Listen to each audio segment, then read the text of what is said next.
una alegría poder, es un privilegio poder exponer la palabra de Dios delante de hermanos. Usted no se da una idea de lo que representa ese privilegio. Les traigo saludos de la iglesia en Junín de los Andes, de los hermanos en San Martín también. Bueno, estamos orando por la iglesia acá en Regina, en Roca. El Señor les sostenga y realmente, como cantábamos recién, que no sabemos cuánto nos queda de caminar. No tenemos garantía.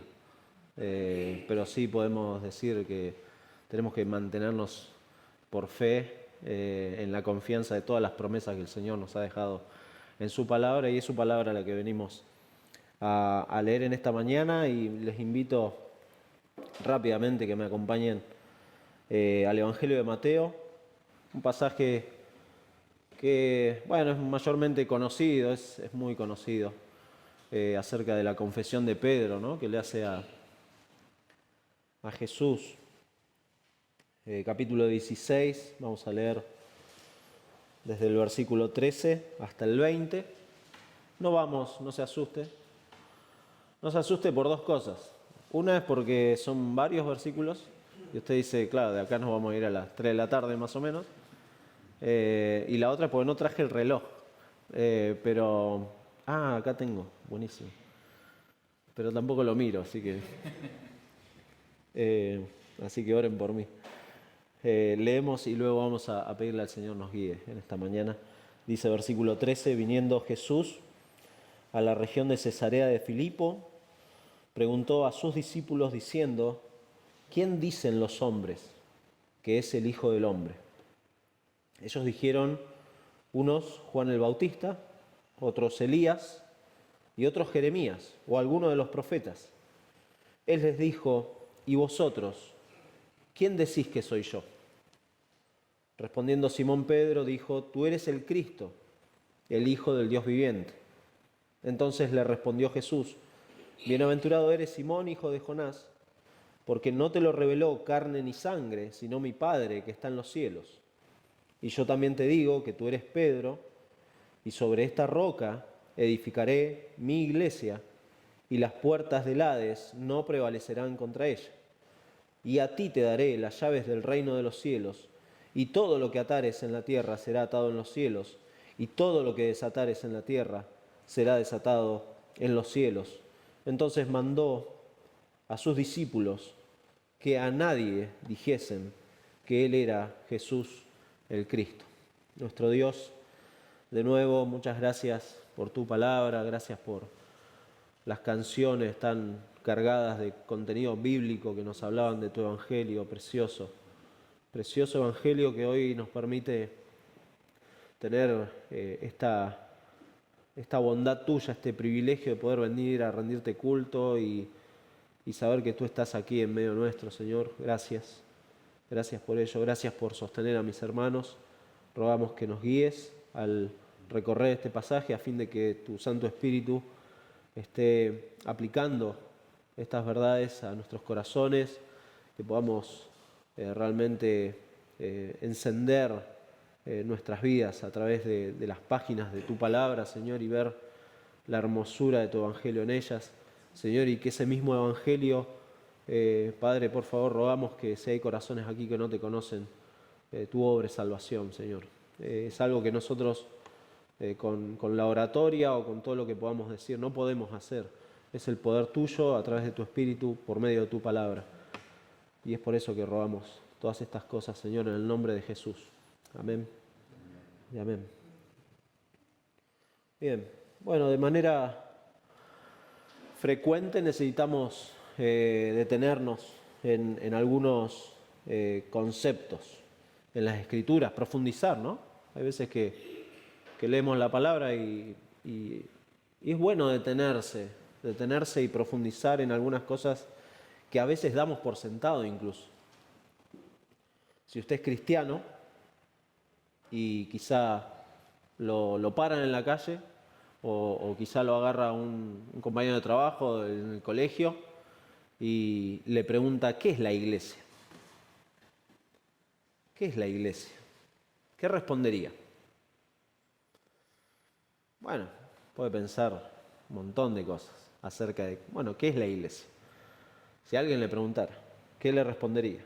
Y dependiendo del contexto donde venga, podría responder algunas cosas. No vamos a entrar en todos los detalles que podríamos responder, pero sí es importante saber esto. Es importante saber responder qué es la iglesia para uno, porque es un aspecto quizá de la teología, incluso de las escrituras, que es de los más descuidados. De hecho, tenemos quizá un buen conocimiento acerca de nuestra salvación y espero que así lo tenga. Y si no, después podemos charlar. Si tiene alguna duda de su salvación, podemos charlar. Tenemos ideas acerca de la doctrina de Dios, de quién es Dios, de la Trinidad, de qué es el pecado, de cómo es la condición del hombre delante de Dios. Incluso sabemos cosas acerca del Espíritu Santo. Pero una de las doctrinas más descuidadas es este aspecto de la iglesia, lo que se llama eclesiología, pero la iglesia lamentablemente es una de las doctrinas que para el cristiano no es algo decorativo, no es algo que usted puede darse el lujo de no saber. Usted necesita saber, si usted es creyente, usted necesita saber responder qué es la iglesia. Muy importante porque esto tiene peso para nosotros porque es la única parte visible de nuestra teología.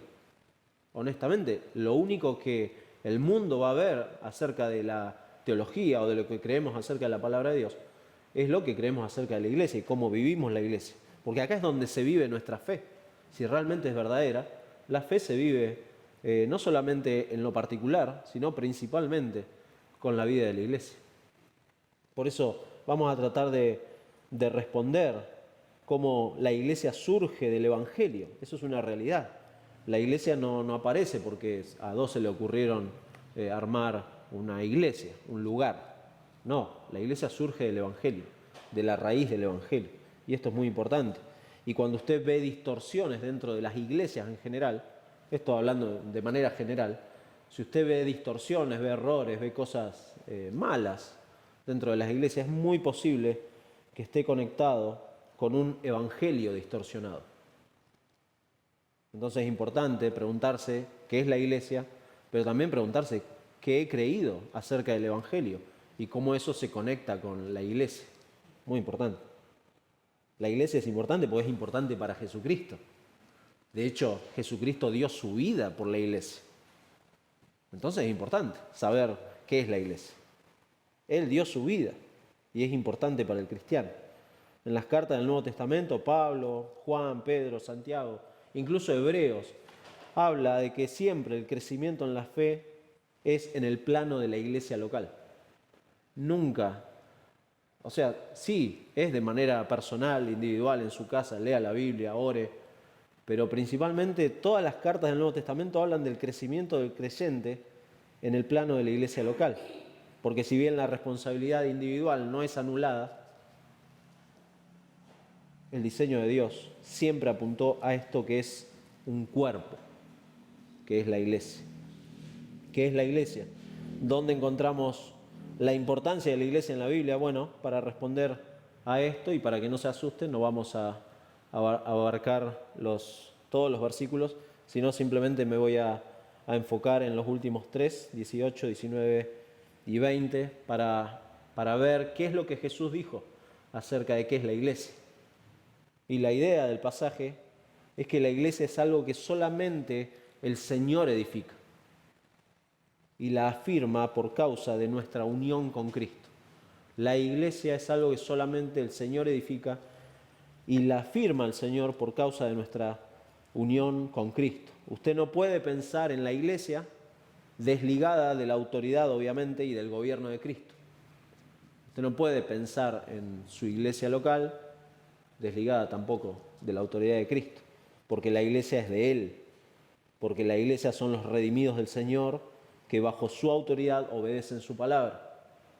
Eso es la iglesia. Y obedecen al diseño que Dios ha establecido para la iglesia.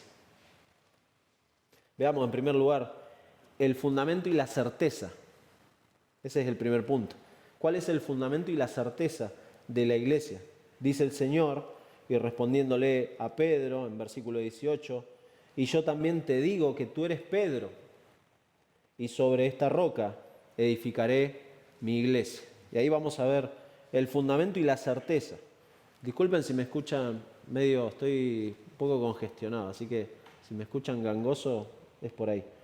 Los versículos 13 al 17 son importantes, no es que los vamos a dejar de lado, son muy importantes, porque es el contexto, ¿no? El contexto inmediato de las palabras de Jesús, acá en la primera parte del versículo 18. Si usted hace un recorrido cronológico por la vida del Señor en los evangelios, se va a encontrar, principalmente en los evangelios sinópticos, Mateo, Marcos y Lucas, se va a encontrar con un punto de quiebre en esta confesión de Pedro. Principalmente si usted lee el Evangelio de Marcos. El Evangelio de Marcos es el más corto, así que quizá en una hora lo puede leer tranquilo, muy tranquilo.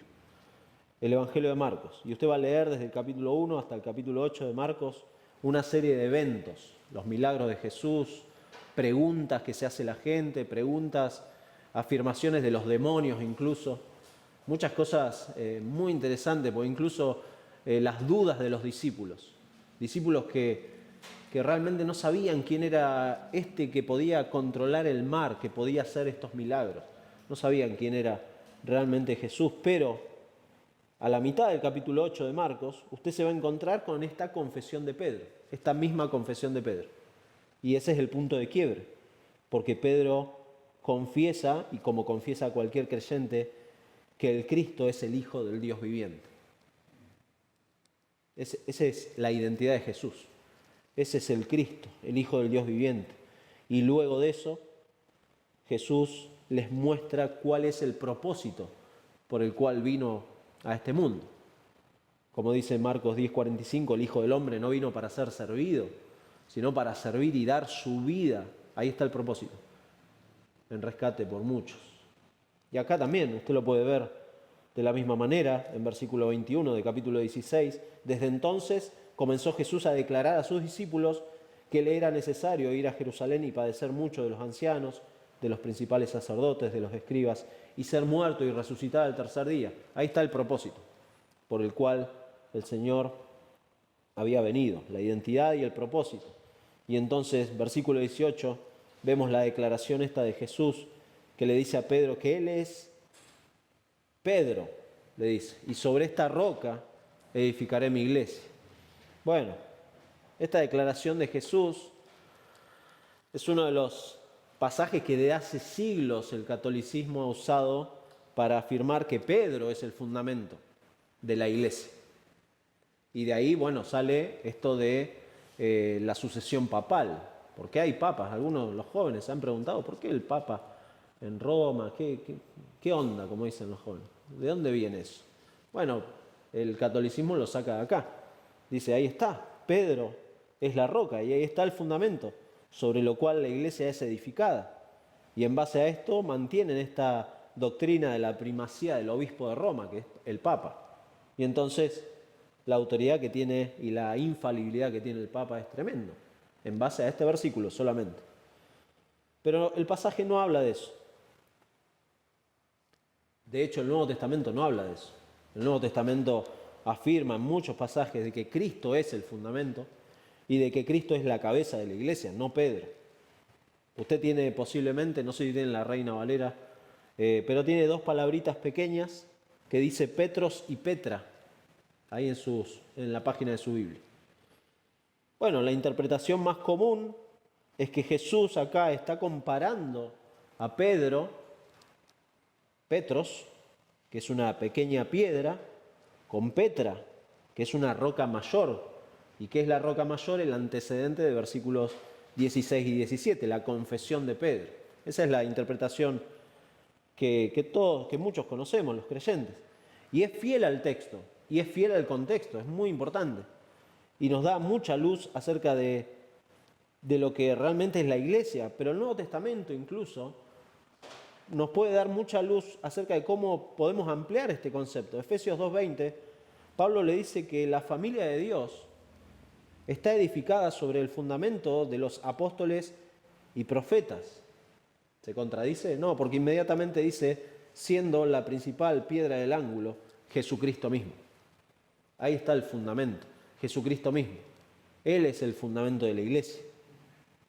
Sí, claro, los apóstoles y los profetas del Nuevo Testamento fueron delegados por el Señor para llevar el Evangelio, pero el fundamento es Cristo. Estos hombres fueron señalados, fueron equipados, fueron inspirados por el Señor, como vemos incluso en Hechos 2:42. Usted lee que la iglesia seguía la doctrina de los apóstoles, pero que estaba confirmada anteriormente por Jesús. Cristo es esa piedra del ángulo, el fundamento es la revelación de Dios, sí, a través de los apóstoles, pero Cristo no deja de ser la piedra del ángulo. Él es el fundamento de la iglesia. Y es interesante, si usted gira su página en capítulo 18, fíjese, capítulo 18, versículo 1, dice, en aquel tiempo los discípulos vinieron a Jesús diciendo, ¿quién es el mayor en el reino de los cielos? Bueno, capítulo 16 parecería que da la respuesta, que es Pedro, porque en esa roca iba a edificar su iglesia. Pero no, les dice, y llamando Jesús a un niño, lo puso en medio de ellos. Y les dijo, de cierto os digo que si no os volvéis y os hacéis como niños, no entraréis en el reino de los cielos. Así que cualquiera que se humille como este niño es el mayor en el reino de los cielos. Y cualquiera que reciba en mi nombre a un niño como este, a mí me recibe. Cristo es el fundamento. En Mateo también, capítulo 20, otra página más o dos. Versículo 20 dice, entonces se le acercó la madre de los hijos de Zebedeo. ¿Recuerdan a Juan y a los hermanos que querían un lugar al lado del otro? Versículo 21, él les dijo, ¿qué quieres? A la madre de los hijos de Zebedeo. Ella le dijo, ordena que en tu reino se sienten estos dos hijos míos, el uno a tu derecha y el otro a tu izquierda. Es interesante porque podría haber saltado Pedro y decir, no, muchachos, ¿no se acuerdan? Hace unos días Jesús dijo que yo soy la roca y bueno, y sobre mí se va a edificar la iglesia. No, Jesús les dice que no saben lo que están pidiendo. No saben lo que están pidiendo, porque Cristo es el fundamento. Y este fundamento viene acompañado además con la certeza, y lo dice ahí, de que Él edificará su iglesia. El fundamento y la certeza es una promesa de nuestro Señor, por lo tanto es una certeza de los creyentes de que Él va a edificar su iglesia. Esto es precioso porque Dios no miente, ¿no? Dios cumple, se está colgando, ¿no? Dios cumple sus promesas. Dios no falla en ese sentido. El pueblo de Dios que pertenece al Señor es una causa que no va a fallar. No es que la iglesia, somos menos o somos más, la iglesia está fallando. No, el plan del Señor para con sus ovejas es infalible, no va a fallar, porque Él lo dijo, yo edificaré mi iglesia.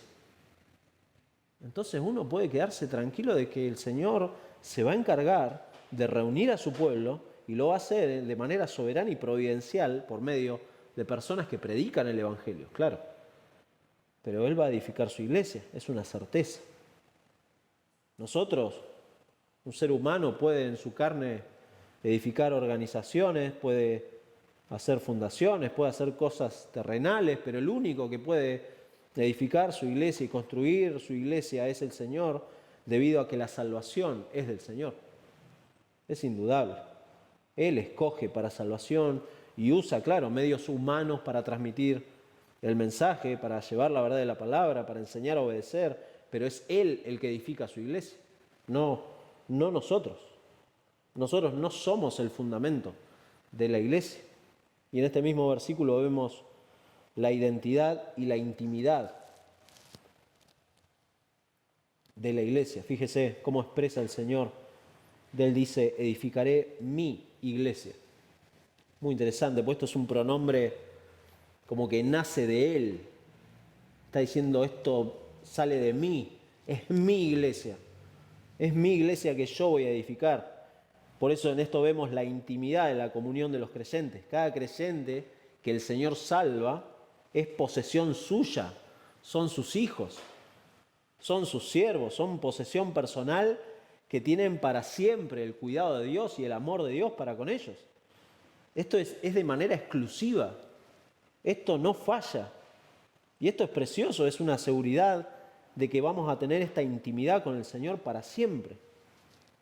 Y esto habla de que tenemos esta unión con Cristo, pero que Él ganó esto con su sangre, Él lo hizo. Por eso estamos unidos a Cristo, por eso Cristo no se avergüenza de llamarnos sus hermanos, Hebreos 2:11.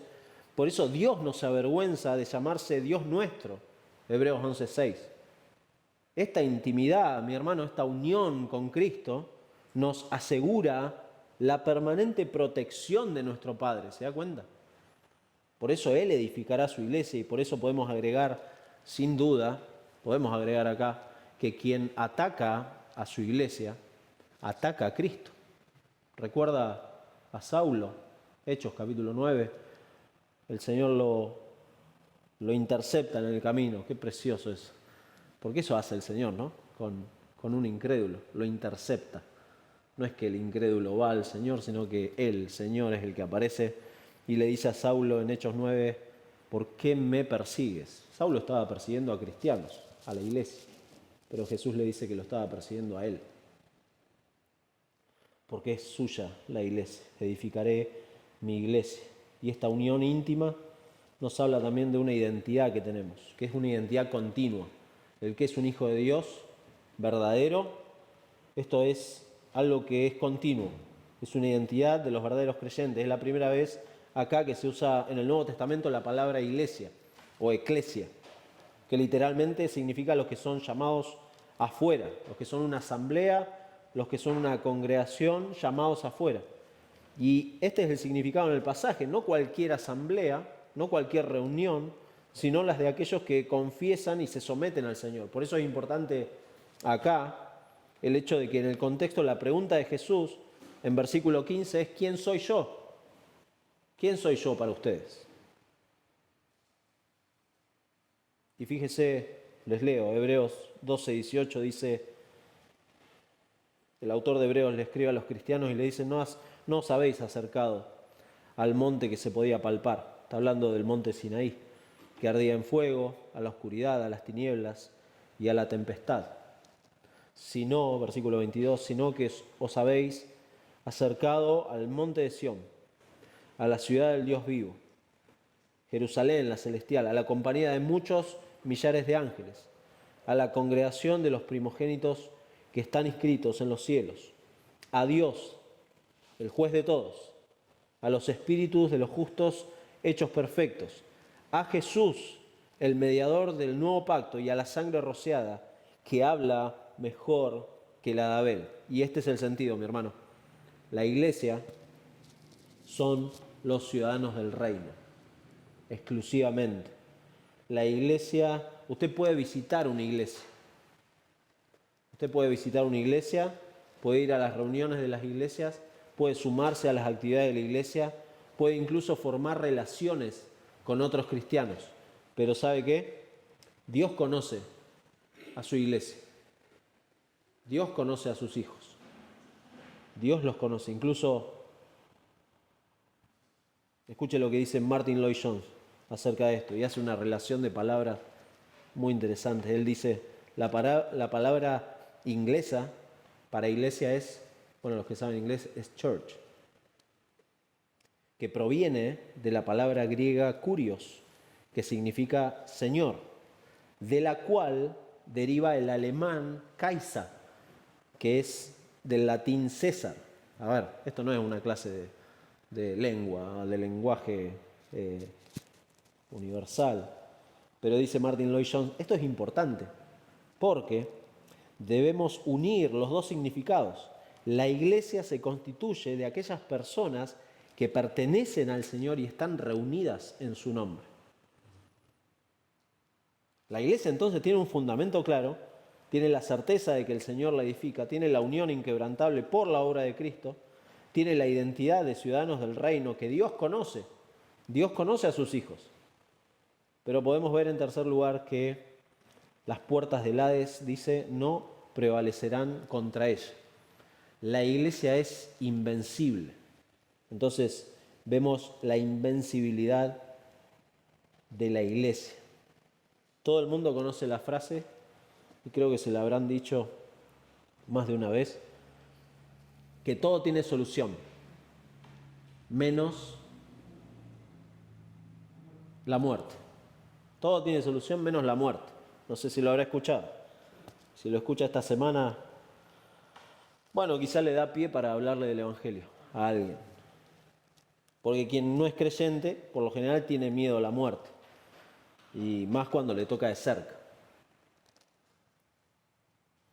Pero para los creyentes, aquellos que bajo el señorío de Cristo disfrutamos de la intimidad, de la identidad, de esta certeza, de este fundamento en Cristo, sabemos que ni siquiera la muerte tiene poder sobre nosotros. Ni siquiera la muerte tiene poder sobre nosotros. Los cristianos, dice Pablo en Romanos 8:2, hemos sido librados de la ley del pecado y de la muerte. ¿Por qué razón? Romanos 6:9, sabiendo que Cristo, habiendo resucitado de los muertos, ya no muere. La muerte no se enseñorea más de él. No tiene poder. La muerte no tiene poder. ¿Por qué razón? Porque Cristo ha resucitado. Y por eso Pablo grita con gozo en 1 Corintios, acompáñeme, 1 Corintios capítulo 15, sobre el final. Pablo le dice a los hermanos, y cuando esto corruptible se haya vestido de incorrupción y esto mortal se haya vestido de inmortalidad, entonces se cumplirá la palabra que está escrita en Isaías 25:8. Sorbida es la muerte en victoria. La muerte ha sido devorada. Mi hermano, la muerte no tiene poder sobre el cristiano. La muerte ha sido destruida por causa de lo que Cristo ha hecho. Y por eso dice versículo 55, ¿dónde está, oh muerte, tu aguijón? ¿Dónde, oh sepulcro, tu victoria? Ya que el aguijón de la muerte es el pecado y el poder del pecado la ley, mas gracias sean dadas a Dios que nos da la victoria por medio de nuestro Señor Jesucristo. Así que, hermanos míos, amados, estad firmes y constantes. La muerte no tiene poder sobre los cristianos. Claro, el incrédulo puede tener miedo a la muerte porque no sabe el destino. Gracias, hermano. En Junín de los Andes es otra temperatura. Gracias. La muerte, esto es hermoso, porque esto es la confianza del creyente de que ni siquiera la muerte. ¿Qué tiene miedo? ¿Que lo maten por predicar el Evangelio? Bueno, los cristianos no tienen ese miedo. No tienen ese miedo. Porque saben cuál es su fundamento, cuál es su identidad y saben que la iglesia es invencible en este sentido por causa de lo que Cristo ha hecho. El Hades y sus puertas no tienen poder. Y acá el Hades y sus puertas no tienen que pensarse, muchas veces se piensa que habla de los poderes de Satanás. El Hades y sus puertas. Pero si usted lee y usted piensa, ¿no? Las puertas sirven para... no son instrumentos de guerra, no sirven, a menos que las saque de sus... y agarre a alguien a puertazos. Quizá le puede servir, pero no es así. ¿Para qué sirve una puerta? Bueno, para resguardar, para proteger. En el caso de una cárcel, para impedir que alguien salga de la cárcel. Eso es una puerta. Y acá el Hades corresponde al hebreo Sheol, que es el lugar de los muertos. Entonces, si entendemos estas palabras correctamente, tenemos que decir que lo que Jesús está diciendo es que la muerte no tiene poder para mantener cautivo a su pueblo. Eso está diciendo. Por eso usa estas palabras. El Hades y sus puertas no tienen poder sobre los creyentes, sobre la iglesia. Y esto hace sentido, ¿no?, a lo que va a decir luego, porque después le va a empezar a hablar el Señor acerca de lo que va a padecer, desde el versículo 21 hasta el 28, de lo que va a padecer y de incluso, fíjese que le dice a Pedro, quítate delante de mí, Satanás, me eres de tropiezo porque no pones la mira en las cosas de Dios, sino en la de los hombres. ¿Qué quería hacer Pedro? Evitarle la muerte. Pero anteriormente le había dicho, las puertas del Hades no van a prevalecer sobre la iglesia. Y la iglesia está fundamentada en mí. Entonces, no hay temor a la muerte por la victoria de Cristo, ¿se da cuenta? Ahí les anuncia la muerte, les anuncia la resurrección. Les dice, las puertas del Hades, las cadenas de la muerte no tienen ya más poder permanente sobre ellos. Es una esperanza indestructible para los cristianos. No hay temor. ¿Los creyentes mueren? Obvio.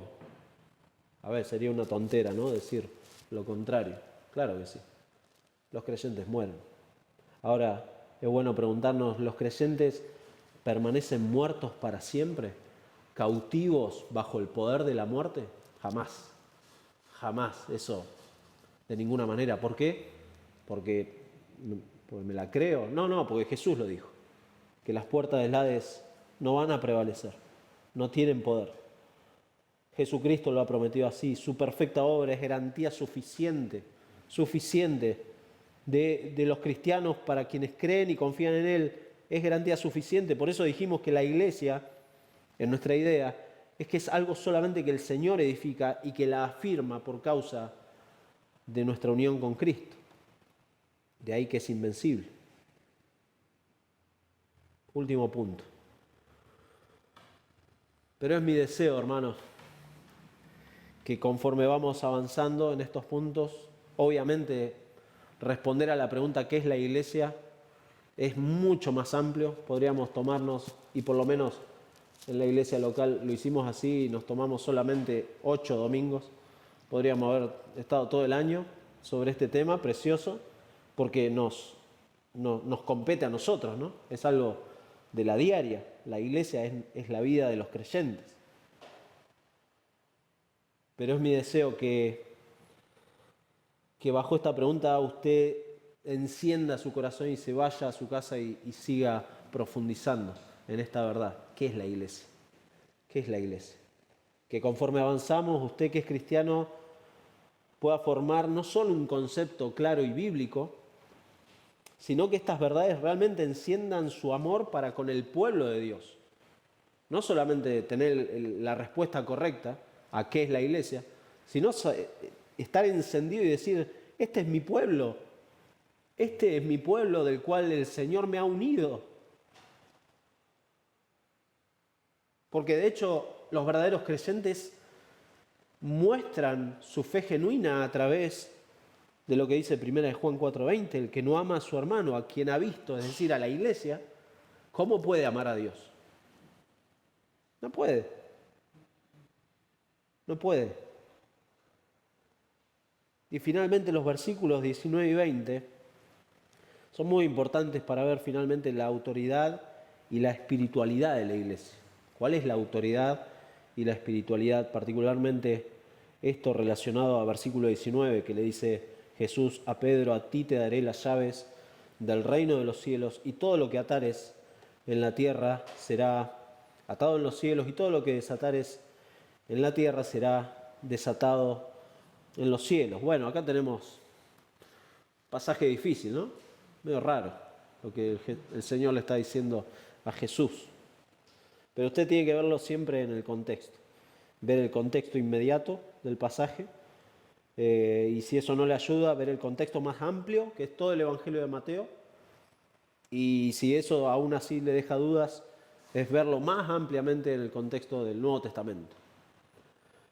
Pero no vamos a hacer ese trabajo, no se preocupe. Solamente el Evangelio de Mateo, en líneas generales, habla o presenta a Jesús como el Rey soberano.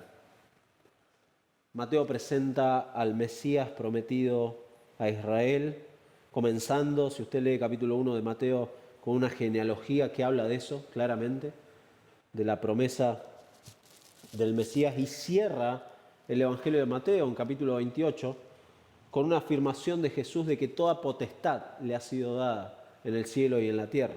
Por tanto, id, y les manda a los discípulos. Es decir, el Señor tiene toda autoridad sobre el final de Mateo. Este rey, Mesías, entonces en Mateo es revelado, es rechazado, es anunciado incluso su regreso glorioso, Él es el rey que por medio de enseñanzas claras, que por medio de enseñanzas prácticas, instruye a los ciudadanos del reino en todo momento, y aquí le da a Pedro, como representante de los apóstoles, las llaves del reino. Ahora, ¿Jesús iba con su túnica y tenía unas llaves y las sacó y se las dio a Pedro? No, literalmente no está diciendo eso. Jesús le está dando de manera figurativa, le está usando esa palabra, llaves.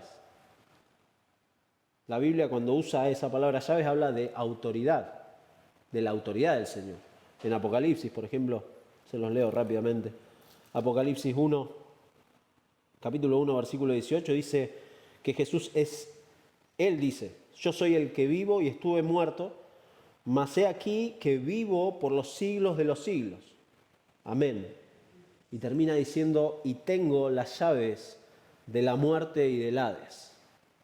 Tengo autoridad sobre la muerte y el Hades. Capítulo 3 de Apocalipsis también usa una imagen similar, versículo 7, le escribe el Señor a todas las iglesias ahí de Asia Menor, pero en particular le dice a la iglesia de Filadelfia, escribe al ángel de la iglesia en Filadelfia, esto dice el santo, el verdadero, el que tiene la llave de David, el que abre y ninguno cierra, y cierra y ninguno abre. Él es el que tiene la autoridad sobre todas las cosas y principalmente le delega esta autoridad a la iglesia. Pedro es el representante de los apóstoles y Cristo le dice, le daré las llaves a los apóstoles. ¿Para qué? Y se lo dice ahí, para atar en la tierra, desatar en la tierra. ¿Qué es eso? Bueno, acá está la parte difícil. Dijimos, la llave es autoridad. Las llaves son del Señor. Él tiene la autoridad, pero le ha dado a los apóstoles esta autoridad delegada. ¿Sí? Conforme uno niega o admite la verdad de Dios, Dios tiene la autoridad de negar o admitir la entrada al reino. Él tiene la autoridad. Nuestra respuesta y nuestro sometimiento al Señor es clave en esto, porque se expresa sin duda que con la respuesta al Evangelio y la obra de Cristo, aquellos que rechazan el Evangelio, que no creen en Cristo, sin ninguna duda no van a entrar al reino. Y eso la autoridad la tiene el Señor. Y de la misma forma, nadie que con verdadero arrepentimiento y fe va al Señor, con fe genuina va a Cristo, le puede ser negado el ingreso. De ninguna manera. Eso está diciendo el Señor. Él, con su misericordia y con su gracia, nos permite el ingreso porque Él quiere, porque Él tiene la autoridad. ¿Se da cuenta? Y si usted recorre Hechos de los Apóstoles, va a ver cómo esa autoridad fue ejercida por los apóstoles al predicar el Evangelio y al abrir con el Evangelio la salvación a muchos. Y providencialmente estos hombres prepararon a otros y estos otros plantaron iglesias y a lo largo de los siglos, providencialmente, la palabra de Dios nos llega a nosotros. ¿De qué manera se aplica entonces? Versículo 19, esto de atar y desatar, que es sinónimo de prohibir o permitir. Pedro y los apóstoles, como dijimos, mostraron esto en la iglesia primitiva. A algunos hombres no les permitieron ser parte de la iglesia, porque ellos se dieron cuenta de que estaban queriendo negociar con la iglesia. ¿Se acuerda de Simón el Mago? Bueno, ellos negaron la entrada de ese hombre a la iglesia y por extensión la iglesia reunida y ordenada tiene esta autoridad de declarar lo que divinamente está permitido y prohibido en los ciudadanos del reino. Es fuerte decir eso, que tenemos la autoridad de declarar lo que está permitido y lo que no está permitido en los ciudadanos del reino. De hecho, en capítulo 18, versículo 18, repite la misma frase. De cierto os digo que todo lo que atéis en la tierra será atado en el cielo, y todo lo que desatéis en la tierra será desatado en el cielo. El contexto del capítulo 18 es la disciplina en la iglesia. Y tenemos esa autoridad. ¿De qué manera tengo esta autoridad? ¿De qué manera la iglesia puede tener esta autoridad de decir lo que está permitido y no permitido? por preferencias, por gustos, por modas, porque escucho a un predicador en YouTube, o porque, no sé, o leo a algún autor, porque yo prefiero que las cosas sean así. No, de ninguna manera. Mi hermano, la iglesia tiene este derecho, tiene esta autoridad, porque nos sujetamos a la autoridad de Dios. ¿De qué manera? Conforme nos sometemos al medio por el cual Cristo gobierna su iglesia. ¿Cuál es ese medio? Su palabra. Podemos juzgar solo por medio de su palabra. La iglesia no tiene autoridad en sí misma si no es por la palabra de Dios. Los pastores no tienen autoridad en sí mismos si no se sujetan a las Escrituras. ¿Se da cuenta? Los pastores podemos creer que tenemos autoridad, pero si yo me dejo de sujetar a la palabra de Dios, he perdido cualquier autoridad que pudiera reclamar, porque la autoridad final la tiene Cristo y su palabra. Usted, mi hermano, usted no determina lo que está bien y lo que está mal según su opinión. Usted tiene que ir a la palabra de Dios y por medio de ella decir, bueno, esto es así o esto no es así. Los cristianos incluso podemos hablar del estado espiritual de alguien porque me parece. No es porque me parece. Es porque Dios dice en su palabra y Dios determina qué características tiene un creyente o un incrédulo según su palabra. Es precioso, el catecismo de Heidelberg hace una pregunta, la pregunta 83 creo que es, no recuerdo el número, dice: ¿de qué manera se abre o se cierra el reino de los cielos por la predicación del Evangelio? ¿Cuál es la respuesta? Dice: cuando, según el mandamiento de Cristo, públicamente es anunciado y testificado a todos los fieles en general y a cada uno en particular que todos los pecados les son perdonados por Dios por los méritos de Cristo, todas las veces que abracen con verdadera fe la promesa del Evangelio. Y aclara: al contrario, a todos los infieles e hipócritas se les anuncia que la ira de Dios y la condenación eterna caerá sobre ellos mientras perseveren en su maldad. Y aclara, según el testimonio del Evangelio, Dios juzgará así en esta vida como en la otra. Según el testimonio del Evangelio, según el mandamiento de Cristo, según su palabra. Según su palabra. Esa es nuestra autoridad. Y finalmente vemos el carácter espiritual de la iglesia. Porque, fíjese, Pedro comenzó esta confesión, versículo 16, y parece algo contradictorio. A mí me llamó la atención cuando leí este pasaje, digo, ¿qué pasa acá? Fíjese, versículo 16. Respondió Pedro, Simón Pedro, dijo: tú eres el Cristo, el Hijo del Dios viviente. Y lea versículo 20. Entonces mandó a sus discípulos que a nadie dijesen que él era Jesús, el Cristo. Bueno, ¿qué pasaba acá? Y si usted lo piensa a la luz de todo el Evangelio, usted tiene que ver que el clímax del Evangelio no había llegado. La cruz no había ocurrido todavía. Luego de la cruz, luego de la muerte, luego de la resurrección, claro, los apóstoles hablarían abiertamente de Jesucristo, pero no antes. Su identidad, su autoridad, su poder iba a ser manifestado a través de la resurrección. Pero antes de eso iba a ser algo nocivo, porque no iban a entender. Y de hecho, Pedro inmediatamente que le dice: tú eres el Cristo, el Hijo del Dios viviente. Y Jesús le dice: sí, te lo reveló Dios. No nació de vos, no se te ocurrió a vos o investigaste vos. No, Dios te lo dio. Pero inmediatamente Jesús le dice: apártate de mí, Satanás. Evidentemente algo no había entendido Pedro. Y era el propósito de la cruz. Por eso hablar de Cristo sin entender la cruz, sin entender todo su plan redentor, es muchas veces mostrar un evangelio deficiente. Y un evangelio deficiente, como dijimos al principio, muchas veces hace mal entender la pregunta de ¿qué es la iglesia? ¿Qué es la iglesia? Luego de eso, claro, hablarían siendo guiados por el Espíritu Santo. ¿Recuerda Hechos 1:8? Ellos serían testigos hasta lo último de la tierra bajo el poder del Espíritu Santo. Juan 16:7, Jesús les dice, os conviene que yo me vaya.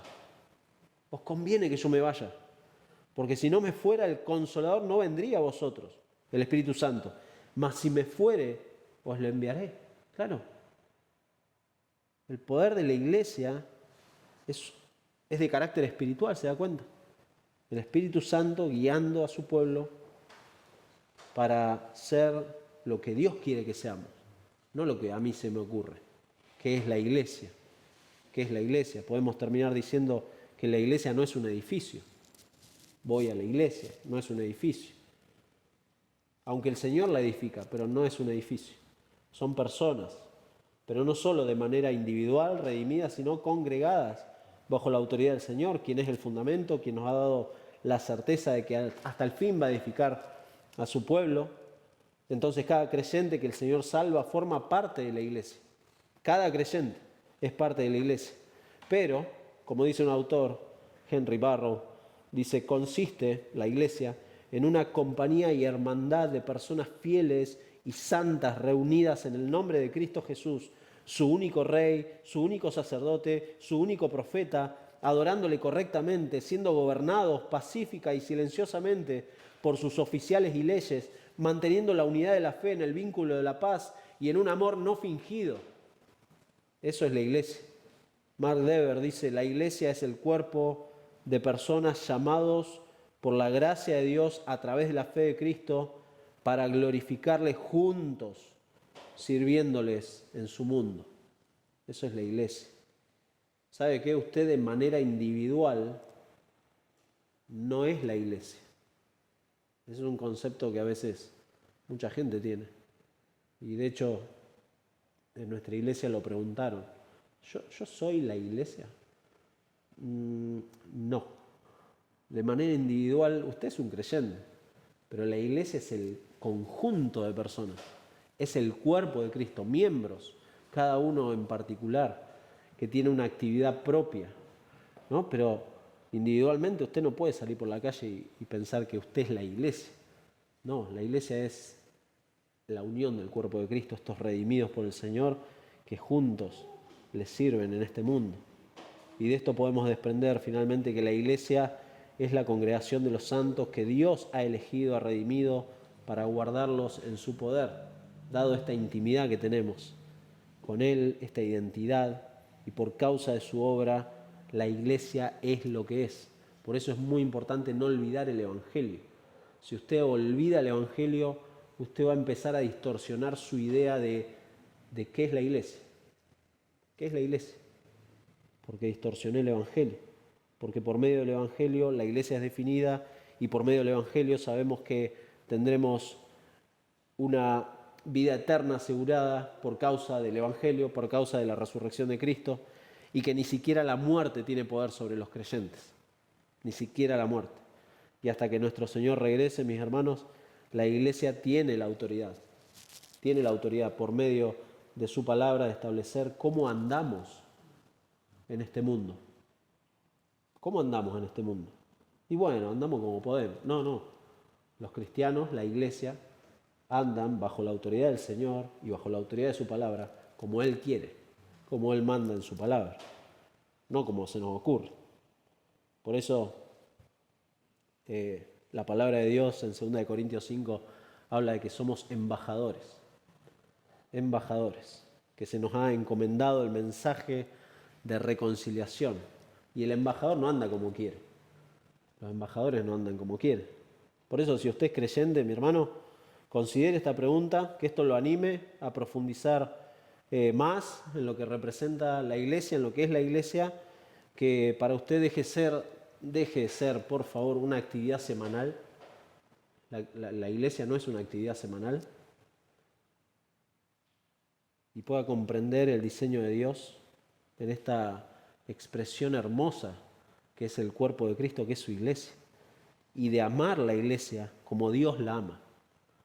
¿Cómo ama Dios a la iglesia? Bueno, envió a su Hijo, ¿cierto? ¿Usted daría su vida por la iglesia como Cristo lo hizo?